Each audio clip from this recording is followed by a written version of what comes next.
Tengku Ahmada resmi mendaftarkan diri sebagai bakal calon Dewan Perwakilan Daerah atau DPD RI. Ahmada beserta timnya mengantarkan berkas pendaftaran ke Komisi Independen Pemilihan atau KIP Aceh pada Minggu siang 7 Mei 2023 tepat pukul 15:05 waktu Indonesia Barat. Pada kesempatan itu, Ahmada menyatakan keseriusannya untuk maju secara independen.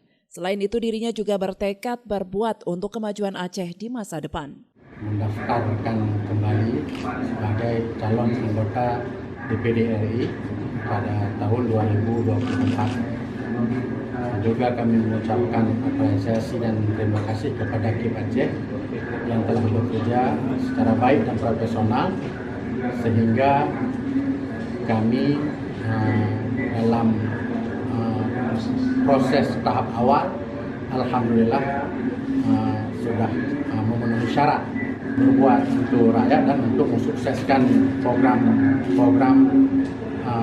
Aceh ke depan dan juga kegiatan sosial lainnya seperti pendidikan, dakwah, dan amal sosial lainnya bersama DPRA, DPRK, dan juga bersama Bupati dan Wali Kota Aceh. Hingga hari ke-8 dibukanya pendaftaran bacalon DPD RI, bacalon terus berdatangan ke kantor KIP Aceh untuk mengantarkan berkas pendaftaran sebagai calon anggota DPD RI. Dari Banda Aceh, Lala Nurmala melaporkan untuk Puja TV Aceh.